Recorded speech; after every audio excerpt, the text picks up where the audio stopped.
कब तक इस तरह लेटी रहोगी? चलो उठो, खाना खा लो। वैसे भी रात काफ़ी हो गई है। एक ड्रेस के लिए उसने इतना तमाशा बनाया। बहुत बुरे लोग हैं ये। ऐसे मत कहो, वो ड्रेस बहुत महंगा था।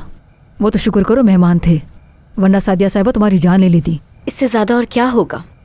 सबके सामने डांटा गया मुझे। आप देखती तो अंदाज़ा होता कि अली मुझे किन नज़रों से देख रहा था। वो उस ड्रेस को किसी शादी पे पहनने वाली थी, जैसे और कोई ड्रेस है ही नहीं उसके पास। नसरीन, तुमने ये सब कुछ जानबूझ के किया है ना?